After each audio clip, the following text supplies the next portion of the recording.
Les entretiens médicaux d'Anguin avec AG2R La Mondiale.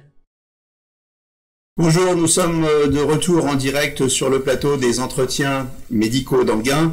Des entretiens médicaux un petit peu particuliers cette année puisque c'est des entretiens médicaux sans public. C'est la première fois depuis la création des entretiens médicaux qu'on n'a pas l'occasion de se voir, d'échanger, de se parler. Je sais que ça manque à beaucoup. C'est des entretiens médicaux aussi sans intervenants, puisque tous les intervenants sont en duplex avec nous. Donc voilà, on est seul dans le studio. Confinement oblige.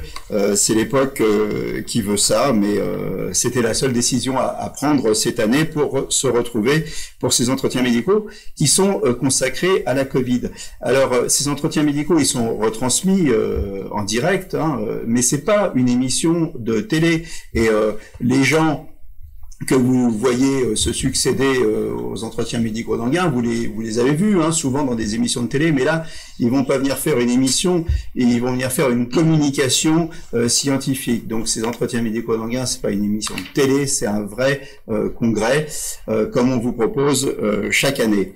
De l'interactivité au programme de ces entretiens médicaux d'Anguin. Vous pouvez nous suivre sur de multiples canaux, sur le site des entretiens, bien entendu. Mais si vous voulez réagir, vous pouvez aussi nous suivre sur YouTube. Vous pouvez aussi nous suivre sur diverses pages Facebook. Ma page Facebook, par exemple, celle de Jean-Claude Durousseau, la page Facebook de Capital Santé, la page Facebook des entretiens médicaux d'Anguin.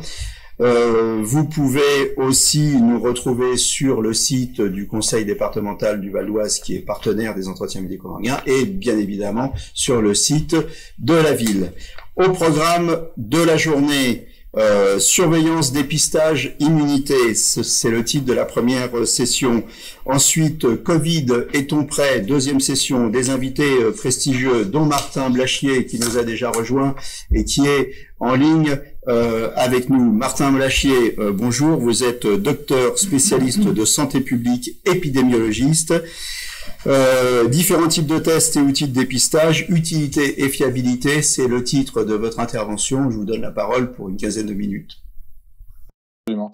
Bonjour, merci beaucoup. Je suis très content d'être avec vous aujourd'hui. Donc, j'ai discuté avec vous. J'ai décidé de faire une présentation sans diaporama pour être extrêmement clair sur la manière dont moi et mon équipe, nous percevons l'intérêt du dépistage, les différentes stratégies de dépistage qui peuvent exister également, les performances des différents tests. Donc, on a différents tests qui existent aujourd'hui. Donc, on a le test dont on entend parler depuis très, très longtemps, qui est le test PCR, qu'on connaît tous, qui va rechercher, qui va permettre d'identifier une partie de matériel génétique du virus. Et ce test a finalement une sensibilité qu'on pourrait considérer d'absolu. C'est une sensibilité qui est quasiment de 100% à partir du moment où vous arrivez à capter dans les voies aérodigestives supérieures du virus. Et c'est là qu'est toute la problématique avec le PCR.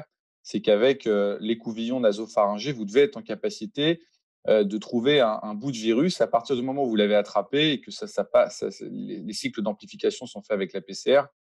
Vous avez 100% de sensibilité. Vous avez une spécificité qui n'est pas à 100%, qui est à 99%, ce qui ne pose aucun problème dans une phase qui est la phase qu'on a aujourd'hui, qui est une phase endémique, mais qui peut poser un petit problème quand on a vraiment des taux d'incidence qui sont extrêmement bas, puisque quand on a des taux d'incidence qui sont très, très bas, on peut avoir finalement les faux positifs qui représentent un nombre important de résultats de tests. Le test PCR est un test de référence. Ce n'est pas du tout un test qui est fait habituellement en dépistage. La PCR, ça n'a jamais été un test de dépistage, puisque c'est des tests qui sont coûteux déjà. Ce sont des tests qui sont longs. Donc, il y a un certain nombre de difficultés qu'on a eues avec ce dépistage qui fait aussi que le PCR, habituellement, n'est pas un test de dépistage. Et donc, ça prend un certain temps, c'est un certain procédé et qui y a un temps relativement incompressible, puisque ce qui va le différencier principalement du test antigénique, c'est que le test antigénique, vous n'avez pas d'amplification. En fait, c'est un bout de la protéine du virus que vous allez directement identifier. Et donc, si elle est là, vous l'identifiez tout de suite dans les 15 minutes. Et puis, si elle n'est pas là, vous ne l'identifiez pas. Donc, c'est des tests qui ont une sensibilité qui sont moins importantes sur les caractéristiques du test en lui-même. Mais il y a eu un certain nombre de scientifiques qui ont discuté en disant que la sensibilité des tests antigéniques n'était peut-être pas si loin de la sensibilité des tests PCR, en raison de la différence que vous pouvez avoir lorsque vous faites les convillons, puisqu'en fait, il y a cette limite dans le test PCR qui peut être que vous devez récupérer un bout d'ARN viral dans le nasopharynx. Et une autre chose qui est intéressante sur la différence entre les tests antigéniques et les tests PCR, c'est qu'en fait, la sensibilité d'un test varie en fonction de la période. C'est-à-dire que le test PCR va être plus sensible aussi sur une plus longue période, puisqu'en fait, la sensibilité d'un test n'est pas la même en fonction de l'histoire de la maladie. Vous avez une sensibilité qui fait un pic, comme un pic épidémique d'ailleurs, et ce pic, il est atteint dans les tout premiers jours après les symptômes de la maladie. C'est pour ça d'ailleurs qu'on recommande d'utiliser les tests antigéniques plutôt dans les 4 jours après les symptômes, alors que le test PCR peut être utilisé sur une plage plus large, puisque sa sensibilité est acceptable sur une période plus longue de l'histoire de la maladie. Donc voilà en gros les deux tests qu'on a. Je ne parle pas des tests sérologiques qui sont quasiment plus utilisés, qui avaient été utilisés au début, particulièrement en Italie d'ailleurs, et ils ont été vite abandonnés puisqu'on avait des vrais problèmes de sensibilité qui faisaient que finalement les performances du test étaient trop basses pour être utilisées dans la pratique. Donc, voilà les grandes caractéristiques des tests. Aujourd'hui, le test PCR, c'est le test de référence. En France, il est positionné largement au-dessus des autres types de tests, et le test antigénique, de par sa sensibilité un petit peu inférieure, est considéré comme particulièrement intéressant quand vous ne pouvez pas avoir accès rapidement aux résultats d'un test PCR ou quand vous devez faire des campagnes de dépistage dans des populations où on considère que l'incidence, a priori, a des raisons d'être plus élevée que dans notre groupe de population. Donc, on pourrait tout à fait imaginer, pour réduire la cinétique épidémique, faire des campagnes de tests antigéniques chez des gens qui sont ni des cas contacts, ni des gens qui ont le moindre symptôme, mais qui sont des populations chez lesquelles on peut s'imaginer que l'incidence est plus élevée. Donc, ça pourrait être des populations, par exemple, qui ont des comportements plus à risque, ça pourrait être par classe d'âge, ça pourrait être sur des campus universitaires.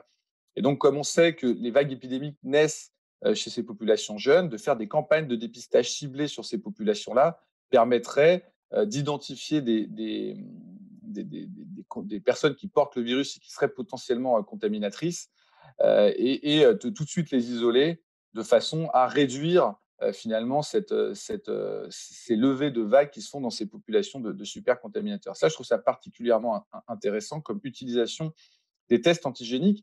Et ça nous rapproche du coup de mon sujet qui vient juste après, c'est les différentes stratégies d'utilisation du dépistage dans la lutte contre le Covid-19. Puisqu'aujourd'hui, on n'a que 2 stratégies qui existent globalement dans le monde d'utilisation du dépistage pour lutter contre l'épidémie de Covid-19. C'est globalement la stratégie chinoise et la stratégie européenne-américaine. Alors, quelles sont ces 2 grandes différences ? En Chine, ils utilisent les tests de la façon suivante, et je vais prendre un exemple qui est extrêmement récent pour que vous ayez une idée très concrète de pourquoi ça fonctionne, mais en quoi c'est difficilement transposable en fait pour les régimes occidentaux comme les nôtres. En Chine, ce qu'ils font, c'est qu'ils agissent extrêmement rapidement, c'est-à-dire qu'ils ont une stratégie qu'on dit zéro virus. Donc, ils font tout pour avoir quasiment aucune circulation virale. Et ensuite, dès qu'ils ont quelques cas qui sont répertoriés dans un endroit, ils vont de façon géographique circonscrire la zone, mais de façon extrêmement musclée. Toutes les personnes de cette zone seront assignées à domicile. Ils n'ont plus le droit de sortir de chez eux. C'est extrêmement grave s'ils le font. Ils sont punis extrêmement sévèrement. Et ils décident de tester l'intégralité des personnes de la zone en un temps extrêmement réduit. Et tant qu'ils n'ont pas fini leur campagne de dépistage massif, les gens ne sortent pas de chez eux. Ensuite, ils font ce qu'ils appellent du pooling PCR, c'est-à-dire qu'en fait, ils vont prélever l'intégralité de la population de la zone. Le plus récent exemple, c'est Qingdao. Ils ont testé 9 millions de personnes en 5 jours. Ils font des écouvillons à la totalité de la population. Ils mettent des milliers d'écouvillons dans le même cycle de PCR. Si c'est négatif, comme c'est très sensible, à ce moment-là, ils considèrent que tout le monde est négatif. Et si c'est positif, ils retestent l'intégralité des milliers d'écouvillons qu'ils avaient dans leur pooling PCR et ils trouvent les personnes et ils les isolent. Simplement, cette stratégie, il y a trois choses qu'il faut pouvoir faire. Déjà, il faut être en capacité d'avoir le zéro virus. Zéro virus, ça veut dire des confinements extrêmement stricts qui durent longtemps, ce qui peut réussir à aller tout au bout de la vague épidémique. Deuxièmement, il faut être capable de circonscrire quasi militairement une zone géographique avec des gens qui ne sortent pas de chez eux. Et s'ils sortent de chez eux, soit vous les mettez en prison, soit vous leur mettez des amendes tellement élevées qu'ils n'ont plus jamais envie de sortir de chez eux pendant qu'ils ont ce genre de consignes. Et troisièmement, il faut que vous acceptiez faut que vous puissiez faire du pooling PCR avec évidemment des capacités de test qui sont monstrueuses. Et en plus, ce qui se passe en Chine, c'est qu'en fait, ils ont des convocations pour aller se faire tester. Et c'est jour et nuit, c'est 24 heures sur 24. C'est-à-dire que si vous êtes un Chinois à Qingdao, on peut vous dire à 3 heures du matin, vous allez à cette zone vous faire dépister. Et si vous ne le faites pas, c'est aussi grave que si vous êtes sorti de chez vous pendant cette période-là. Donc en fait, ils ont une capacité à nettoyer totalement une zone de virus de façon extrêmement musclée et extrêmement efficace. Et ça, c'est la première stratégie, et c'est extrêmement efficace, on doit l'admettre, ils n'ont plus de virus en Chine. La deuxième stratégie, c'est ce qu'on appelle le tester, tracer, isoler, qu'on a tous essayé de faire dans nos civilisations occidentales. Vous la connaissez par cœur, cette stratégie, ça consiste à revenir au N-1 d'un cas que vous avez identifié comme un cas portant le virus. Le problème de cette stratégie-là, c'est qu'en fait, elle ne fonctionne pas, et elle ne fonctionne pas particulièrement au début des vagues. Pourquoi ? Parce qu'en fait, les vagues, c'est ce qu'on a vu, là, on l'a bien vu sur cette deuxième vague, repartent d'une population qui est jeune. Et ensuite, elle atteint une population qui est plus âgée. Les jeunes, ils ont deux caractéristiques. Déjà, ils font quasiment jamais des formes sévères, malgré ce qui a pu être dit. Nous, on a fait le calcul. Un jeune, avant 35 ans, il a moins de chances de faire une forme sévère de Covid-19 que d'être tué quand il prend sa voiture. Donc, c'est vraiment des rapports de risque extrêmement faibles. Donc, il y a quelques jeunes qui sont en réanimation simplement parce qu'il y a énormément de jeunes qui sont contaminés au même moment, mais le risque individuel, il reste extrêmement faible. Et la deuxième caractéristique de ces jeunes, c'est qu'ils font des formes qui sont asymptomatiques à 70-80% des cas. Imaginons même que vous arriviez à tester l'intégralité des jeunes qui ont des symptômes, ce qui n'est probablement pas la réalité, puisque vous avez beaucoup de jeunes qui ont des symptômes qui n'iront pas se faire tester. La probabilité à 80% d'avoir une chaîne de 3 personnes asymptomatiques, c'est facile, c'est 0,8 fois 0,8 fois 0,8. C'est-à-dire la probabilité qu'il y ait une chaîne d'au moins 3 personnes asymptomatiques. C'est plus de 50%. Voilà, 0,8 fois 0,8 fois 0,8, ça fait 0,51. Et donc, on comprend très bien pourquoi cette stratégie ne peut pas fonctionner, puisque si vous avez la moitié des cas qui échappent à votre testé, tracé, isolé, l'impact que vous avez sur l'épidémie est négligeable, et vous pouvez avoir des vagues épidémiques qui passent par 50% des jeunes. Et encore une fois, je vous parle d'un scénario où vous arrivez à tester la totalité des jeunes qui sont symptomatiques, ce qui évidemment n'est pas le cas, parce qu'il y a des gens qui ont très très peu de symptômes, qui n'ont pas envie d'aller se faire tester, qui n'arrivent pas à trouver une place. Et en plus, là, je vous parle d'un scénario où tout le monde a ses résultats dans les 24-48 heures, ce qui n'était pas évidemment le cas en France. Mais de toute façon, même si on avait fait une stratégie de tester, tracer, isoler, ce n'est pas possible de contrôler une vague épidémique comme ça en raison du fait qu'il y ait à ce point-là d'asymptomatique dans la population jeune et du fait que les vagues épidémiques partent dans la population jeune. Donc, la seule stratégie qui vous reste, c'est de réduire les contacts. Le maximum, c'est le confinement. Vous avez le couvre-feu, vous avez l'autodiscipline comme ce que font les Suédois. Ça marche. Mais disons que sur le test, si vous voulez vraiment avoir un impact sur les courbes épidémiques et si vous voulez avoir une stratégie qui est basée sur le testing, moi aujourd'hui, je ne vois que la stratégie chinoise, qui est aussi maintenant, je l'appelle la stratégie de Catherine Hill, puisque c'est elle qui a énormément défendu cette stratégie chinoise en disant il faut tester, il faut tester, il faut tester, mais il ne faut pas faire du contact tracing. Il faut faire des campagnes de dépistage où vous allez tester tout le monde. Donc pour l'avenir, qu'est-ce qu'on pourrait dire là-dessus ? On pourrait dire que est-ce que le fait d'avoir des tests antigéniques fait qu'on va être capable d'avoir la stratégie chinoise ? Je ne sais pas.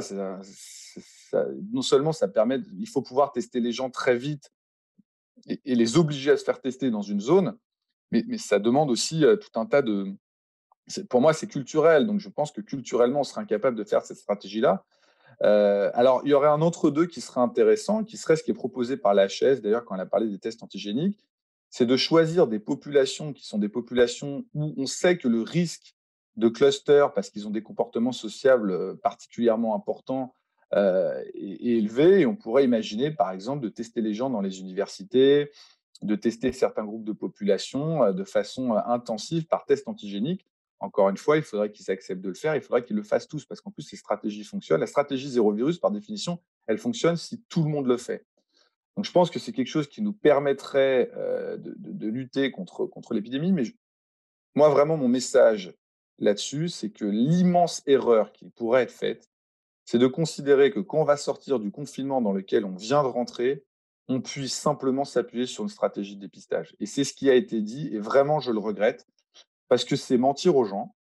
Et la réalité, c'est qu'on pourra sortir d'un confinement avec une stratégie claire de réduction de contacts, mais ce n'est pas le dépistage qui nous permettra de reprendre la vie comme avant. Donc, il va falloir trouver un intermédiaire entre ce qu'on appelait les jours heureux et le confinement, qui sera une réduction de 30 à 40% des contacts pour que ce fameux R passe de 1,4 comme il était avant le confinement à 1. Je rappelle qu'on n'a pas besoin d'avoir un R qui est très en dessous de 1 pour contrôler l'épidémie. Et pour réduire le R en dessous de 1, il faut absolument que les gens limitent leurs contacts. Après, la question qui se pose, c'est est-ce qu'on est capable de limiter nos contacts avec un R en dessous de 1 et de reprendre une vie économique? Ça, c'est la vraie décision qu'il faut prendre. Et si on pense qu'on n'en est pas capable, et bien dans ce cas-là, il faudra une stratégie qui sera basée sur une protection de populations vulnérables. Et plus vous allez tolérer une certaine reprise de la population active, plus vous allez devoir protéger votre population vulnérable.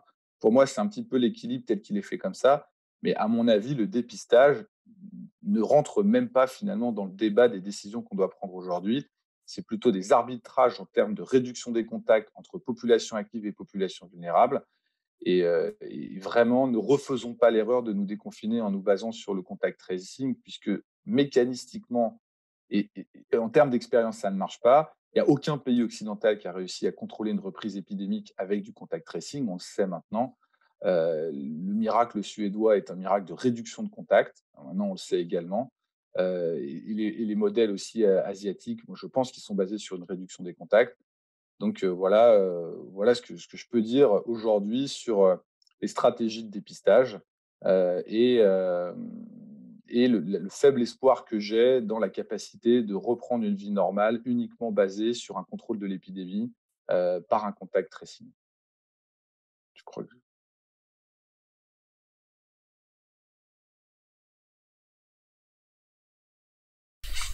Je vous remercie Martin Blachier, vous restez avec nous, on se retrouve à la fin de la session pour débattre de tout ça, mais maintenant on va accueillir le professeur Arnaud Fontanet.